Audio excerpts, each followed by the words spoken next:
Hi YouTube, welcome back to my channel and welcome back to another review of 90 Day Fiancé The Other Way, Season 3, Episode 7, The Other Woman. Let's start off with the couple that I have the least interest in, and that's Steven and Elena.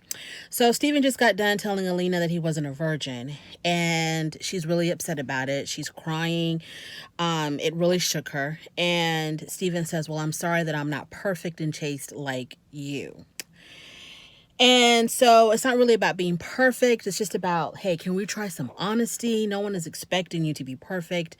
You know, we're human. We're going to make mistakes. We're not God. But can you at least own up to what you did and just be honest for once? So she actually drinks the wine because she's so, triggered by what he just told her. She's so troubled by it. And he actually has the nerve to call her out on it. He was like, oh my God, did you actually drink the wine? And she turns right back at him and says, well, did you actually sleep with all these other girls behind my back? And, what could he say to that? Elena calls him, she says that he's a hypocrite. I think she asked him how many girls that he was with. And he said that he had made out with about 100 girls. And he was more intimate with 24, but he only had sex with 4 or 5. Then she asked him when was the last time he was intimate with someone, and he said it was the previous October. I don't know what month they're in or what year they're in, but he said it was the previous October, and it seems like it was pretty recent. And he said that he took out this girl on a date. They were watching Star Wars, and then one thing led to another. Elena leaves. He tries to follow her outside. He wants to talk to her, but she's really not. She really doesn't want to talk. The next day, it is ice cold in that apartment, and I'm not talking about the weather. He's eating cereal. He's eating cereal, and he's trying to have a conversation with her, and she's just not having it. She's like completely ignoring him. She's getting ready to go pick up her mom from the airport because her mom is supposed to arrive in Turkey that day. And she gets her mom. One of the first things her mother asks her is, where's Steven? And she has to tell her mom that, he's back home because we're in a fight right now. And it's got something to do with other girls and him being a hypocrite and not being who she thought he was. And the mom was kind of like, yeah, I told you this was going to happen. So you just need to pack your bags and come back to Russia with me. And of course, she's like, oh, I still love him. Then they arrive at the apartment. They give her a tour of the apartment. Steve gives the mother chocolate. His Russian is really good. I think, of course, I wouldn't know because I don't understand it, but it sounds like he can speak it really fluently and it sounds really good. His Russian sounds really good. He gives the mom chocolates. He gives Elena a little purse, like a little change purse or something, and it's in the shape of a cat and it's red. And he says something about picking the color red because he thinks that Elena's really hot, and he says this in front of her mom. The mom gets right down to it. She's like, I need to know what's going on here. Elena told her mom that they keep having fights with Steven associating with these other girls. But Steven says he loves Elena, and Elena is his moon, his stars, and his sun. And she's the only woman for him, and he really loves her. And the mom is like, well, if you love her so much, why do you hurt her? Why do you do things to hurt her? And then he says that he wants to marry Elena. And so he basically asks her mother for Elena's hand in marriage. And I'm like, weren't you just the other day saying that you were not ready to get married when Elena clearly was saying that she wanted to hurry up and get married, to expedite the process with the visa? And he says he wasn't ready to get married, not even for that. And now he's sitting here across from her mom saying that he wants to marry her. The mom was like, I need to think about it. I'm not ready for this. And as Elena and her mom were going into the bedroom, I guess, to rest or whatever, Elena asks her mom, so Mom, what do you think? And so Mom says that her prospects are not very bright. She has no hope in Steven and in this relationship, as also do I. I have no hope. Moving on, Corey and Evelyn. So Corey and Evelyn. It starts off with Corey driving to go see Jenny because he felt bad that he basically ghosted her after his affair with her. And he wants to like officially put closure to that relationship. So he meets up with Jenny and he tells Jenny that that's what he's here for. He's already given her closure. They both admit that their relationship was real. They really had real feelings for each other. And Jenny says that the whole relationship was very beautiful. It was very magical. She says that she can't even put it into words, how wonderful this relationship was with Corey. Obviously, Jenny and Evelyn are dealing with two different Coreys. So then Jenny says that Corey wasn't honest with her. He says, but you were never really honest with me. And he was like, yeah, I did tell you that I was married. And Jenny said that she didn't know he was married until 2 months into their relationship. So he lets a whole 60 days go by before he drops the bomb on Jenny that he's actually married and has a wife. Yeah, that's being real honest, Corey. And Corey said that Corey told her that he was married after dating Jenny for about 2 months. And when Jenny found out, it seemed like to me, as soon as she found out that he was married, that she didn't want to have anything more to do with him because she didn't want to be responsible for breaking up, another woman's marriage to her husband. And Jenny is kind of like, it seemed like she was just taking it all in stride. She didn't get, how could she not? They weren't together that long. But she's taking it all in stride. She says, you know what? Everything that has a beginning also has an end. It is what it is. He's moving on with his life. I'm moving on with my life. But in her confessional, Jenny did say that if he wasn't married, things would have been a whole lot different between them. So it seems like the relationship would have progressed even more if he wasn't married to Evelyn. And in his confessional, the producer asked Corey, do you still have feelings for Jenny? And then he gets really uncomfortable. He doesn't know what to say. Obviously, he still does. But then he says, well, I still have feelings for her only as a person, but his heart is with Jenny, which I don't believe. I think he really liked Jenny. Jenny is completely different from Evelyn. She's not as abrasive. She's not as rough. She's not as guarded. She's really open. She seems like she's really vulnerable and like she really wanted to take care of him, whereas Evelyn just kind of, leaves them off to fend for himself and he needs to figure it out. Like when he first arrived in Ecuador, she basically told him, when you get to Ecuador, I'm not coming to pick you up. You need to figure out how to get to my house. You need to learn Spanish. You need to get a job. You need to do all these things. I'm not going to help you do anything. And then she's just kind of, she doesn't show that. I've never seen Evelyn show any kind of love and affection towards Corey. The only time that I think that she, was remotely affectionate or happy to be with him was when he proposed.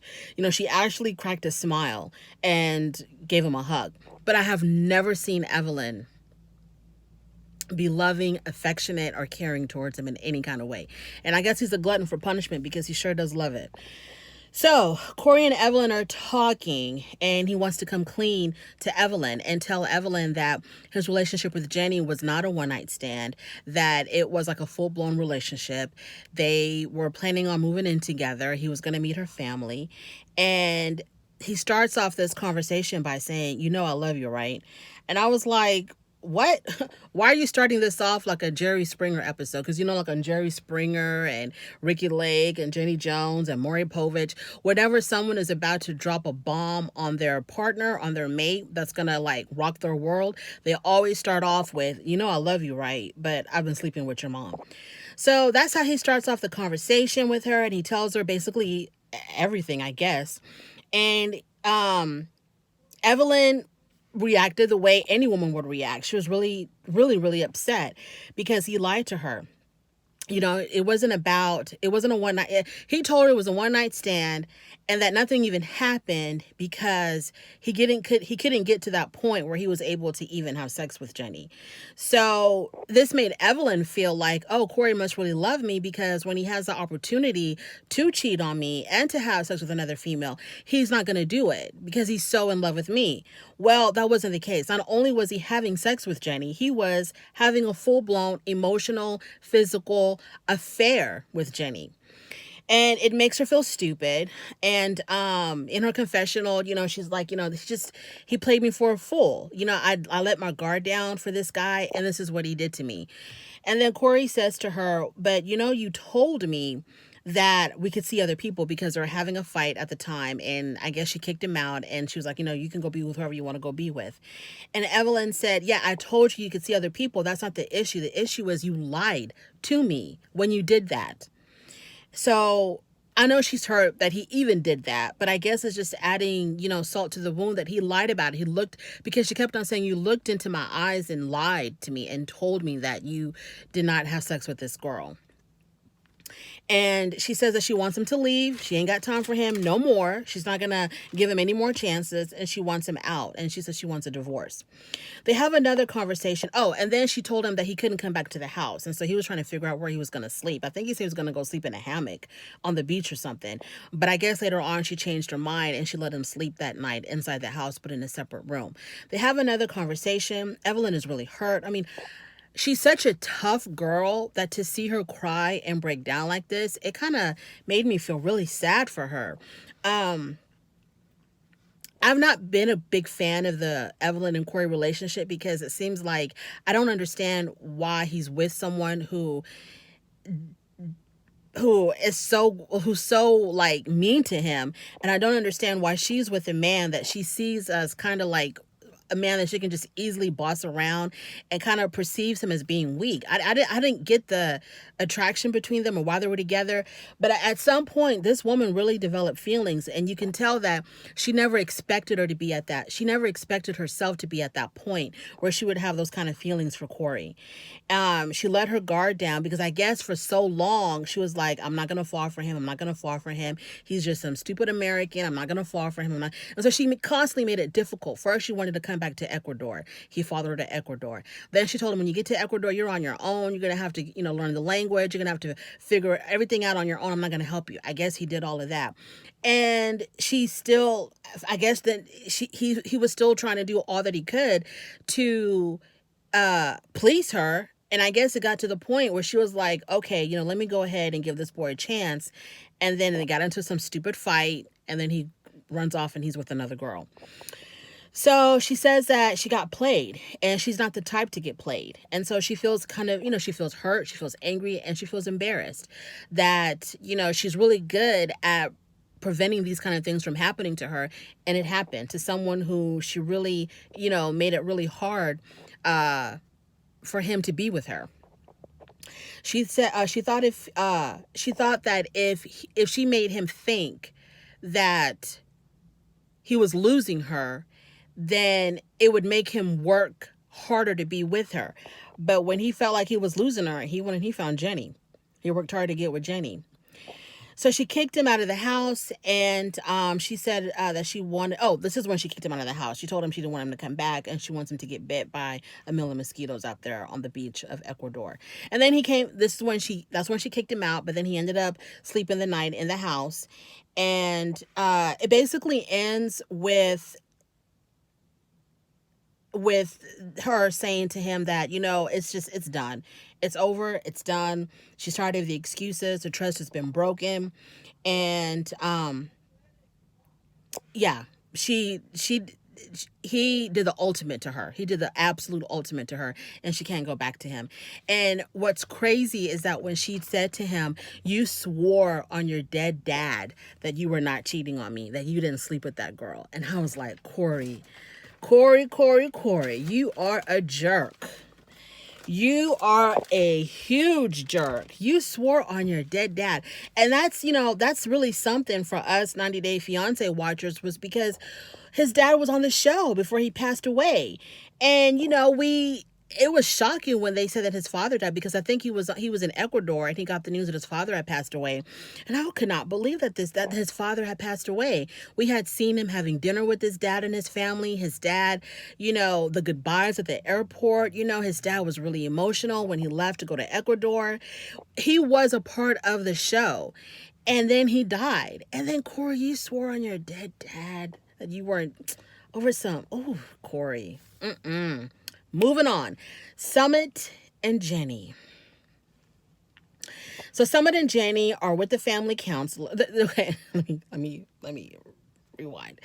So Jenny had suggested in the previous episode, Jenny had suggested that the mother needs to see a counselor because she's so angry. She has these anger issues and she's so controlling.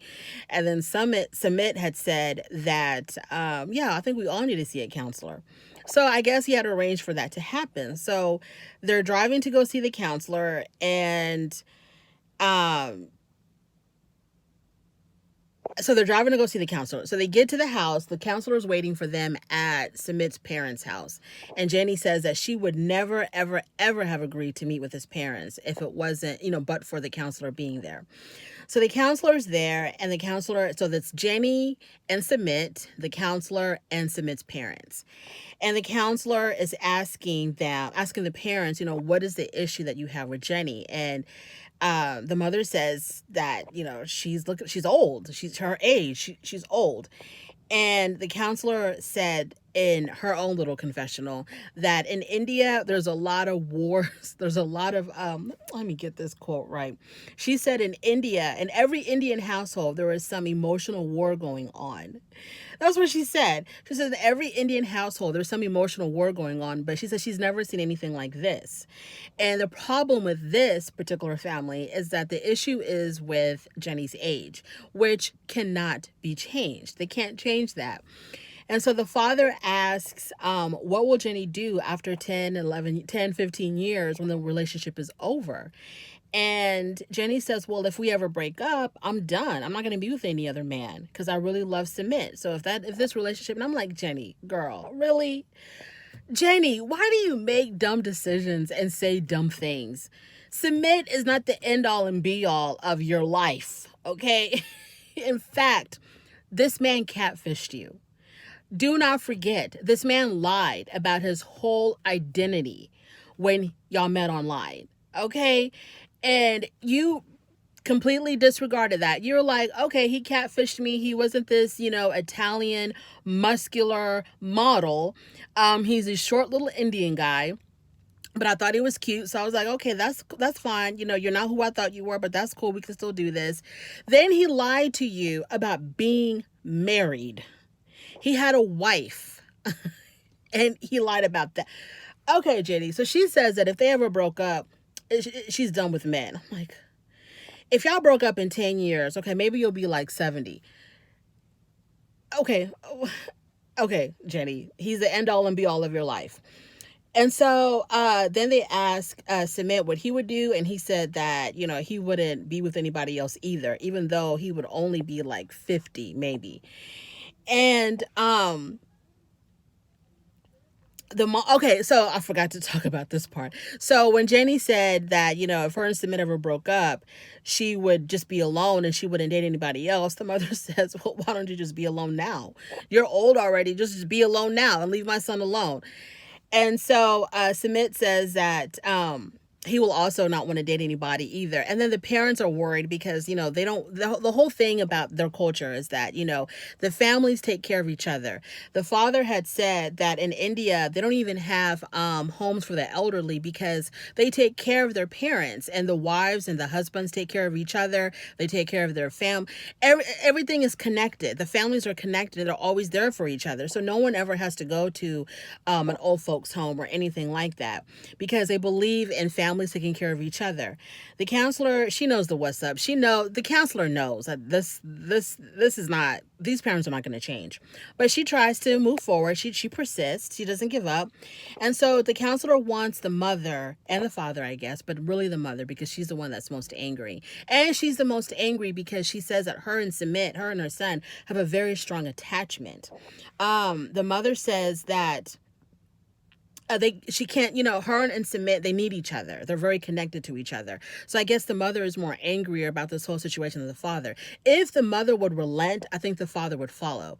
But the mother, she's the one with the issues. And so the counselor tells them, you need to let go of this anger. If you can let go of the anger, you can allow the love that you have for your son to actually reach your son. And then he needs to do the same as well. And the counselor basically tries to convince the parents, give their relationship a chance. This is who he chose to be with. So give their relationship a chance. And so this is when the mother suggests, well, I need to see, for me to give their relationship a chance, I really need to see if she can be a good Indian daughter-in-law. So I need to move in with them, and I need to teach her how to be a good Indian daughter-in-law. And Sumit, he takes this and he runs to the bank with it. He loves this idea. So Sumit says, my mom is saying that this is his exact quote.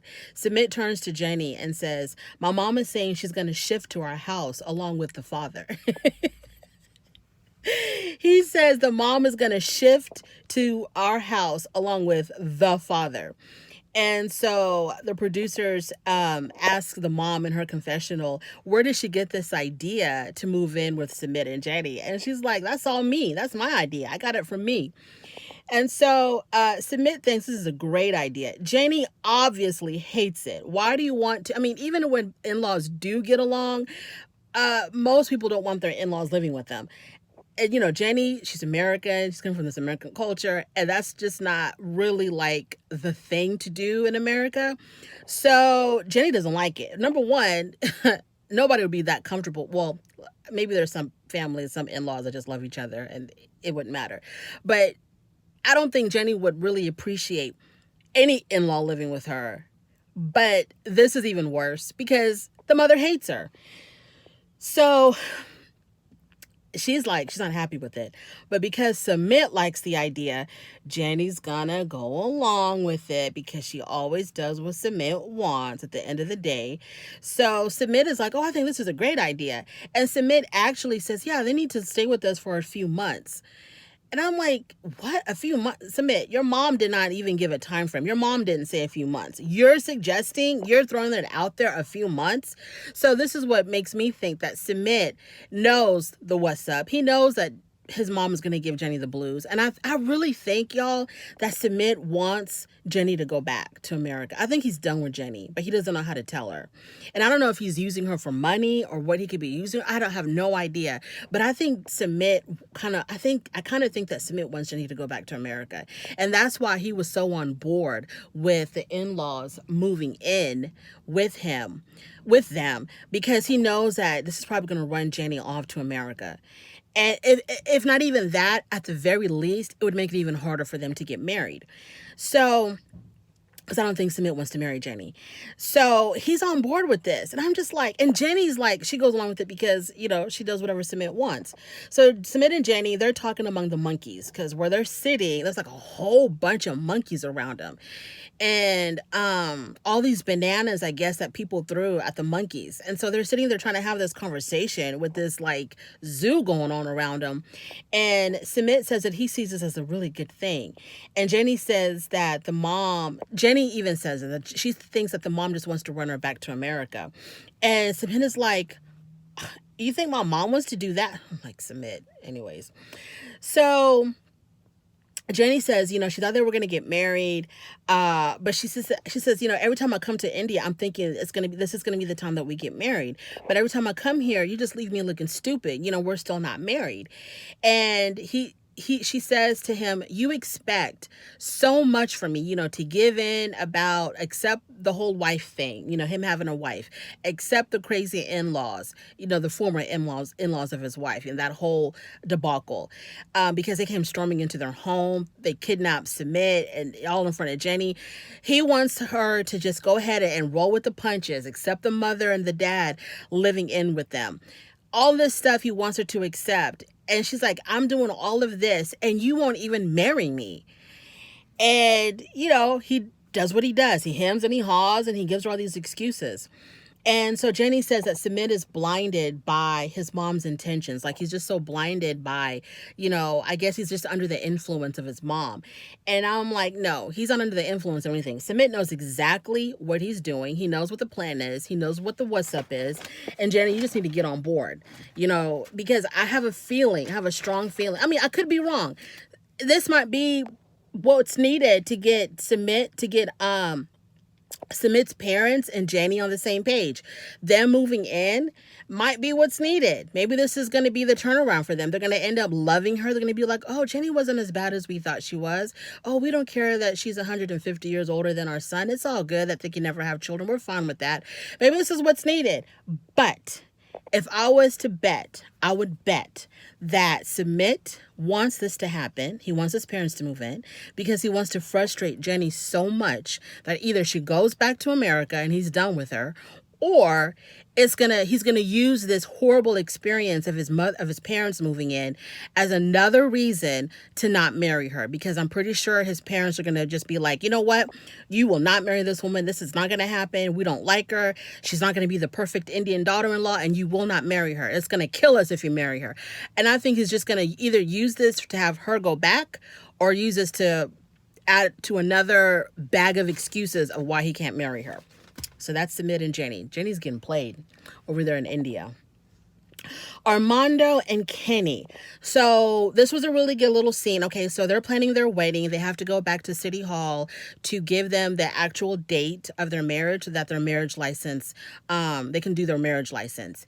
And they have the letter from the Human Rights Association. They take it to the marriage office, and the clerk there was like, guess what? You don't even need the letter, because we've the state that they live in Mexico, we approve gay marriages. So you don't even have to go through the whole rigmarole of getting the letter from the Human Rights Organization, blah, blah, blah. Gay marriage is legal here. It's fine. And we're going to go ahead and approve your marriage license.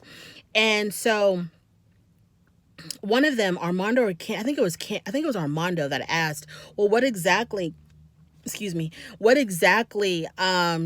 the tide? Like, what made it all of a sudden? Because before, y'all were giving us the blues about getting married, and now you're telling us that everything is okay, it's legal, it's perfect, it's accepted. What changed?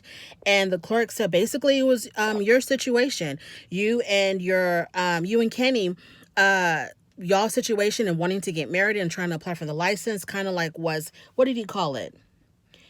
I think he said it was like the straw that broke the camel's back. Yeah, he said this is you and Kenny, y'all situation was the straw that broke the camel's back that facilitated this huge change in this particular state in Mexico. So in that state, it's gay marriages are legal. They had no problem getting their license. Everything is good to go. And the date is set for May the 22nd. So that was wonderful.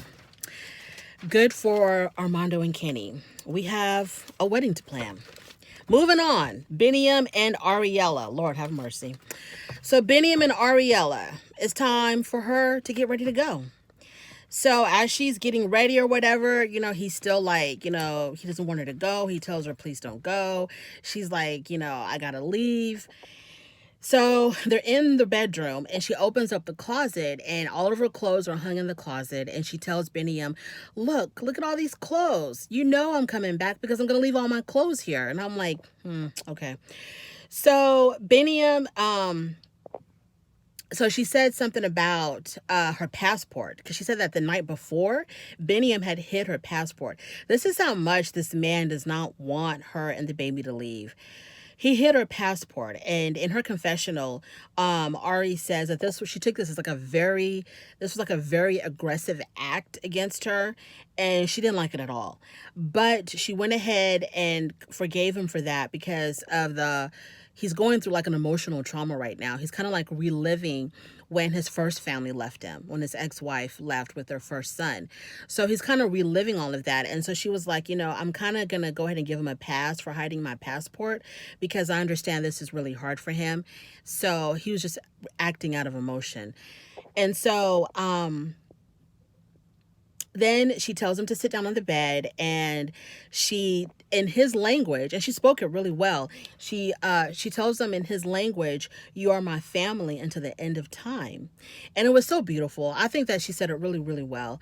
But then I feel like the whole mood was, not the mood, but the scene was ruined when she wanted to give him a ring, which is fine, no problem with that. But then she got on her knee and put this ring on his finger. And that just, to me, just looked really odd to see a female kneeling and putting the ring on the man, even though they're already married. She just wanted to really solidify to him that, I'm coming back. So she gives him this ring when she's on her knees. She puts the ring on his finger, and the ring says forever family. And she calls it an engagement ring, but I'm thinking they're already married.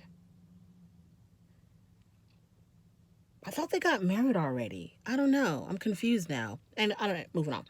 So they get into the cab. They're going to the airport. It's a very sad, sad scene. It's really, really sad. And she tells him again, I'm going to come back, Benny. I will come back. And then they get to the airport and they're saying their goodbyes. And Benny it's just so hard to watch, because it's if there was ever like a scintilla of a doubt in my mind that this show is fake, seeing Benny's reaction to Ari and Avi leaving at the airport has erased any doubt that this show is fake. Because this man looked really traumatized. He was crying. He wouldn't let them go. I mean, not go, but like he was like hugging them, kissing his baby, hugging his baby. Ari says that when she comes back, they can start there forever. But I'm thinking to myself, you don't even really have to leave, Ari. You don't even have to leave because the operation for the baby can be done in Ethiopia. I don't understand why. I mean, you're going to be living in Ethiopia and there's going to be, who knows if there's going to be other medical issues. Are you always going to run back to the US and then giving this man a heart attack every time you're telling him, hey, I got to go back to America to get this procedure done or that procedure done? I mean, God willing that no one will ever have to need that type of medical care where they have to have an operation, or especially the baby. But if that were to happen, are you saying that every single time you're going to have to go back to America? This man can't take it. He cannot take it. So it was really emotional for him. So they say their goodbyes and he's like literally watching them go until he can't see them anymore. And then in his confessional, Beniam is just bawling because he's having flashbacks of when he told his previous wife goodbye. So I had thought, and I'm not sure, I could be wrong, I had thought that when his first wife left, that there was some type of a problem or argument, or they broke up or something. So she just packed up and left with the baby. But it seems like she had left with the intention of coming back, but never came back. Because in his confessional, he's talking about how this is the same thing that happened to him last time. So I'm not sure exactly why the first wife left, because I thought she left because she wanted to leave. And she was like, Beniam, I'm done with you. I'm done with this marriage. I'm out of here. But it seems like she had left for whatever reason and was going to come back, but never did. Just like what's happening with Ariella. She's leaving with the intention of coming back. And so we'll see, I'm pretty sure she's going to come back. I don't want to put that out there. Of course, the season is wrapped. The recording is over. I don't know. But I'm not reading anything online. I don't want to know because I have full faith that Ariella will come back. So, yeah, in his confessional, this man was torn up. Completely torn up. He was crying so hard thinking about when his first son was taken from him. And he doesn't want this to happen again. So, yeah, that's where we'll end. So, yeah. So if you like this review, I know it's jumbled up and all over the place, but if you like it just a tiny, tiny bit, go ahead and give me a thumbs up. And if you really, really like it, subscribe. It's okay. You'll like it over here. And I'll talk to you later. Bye.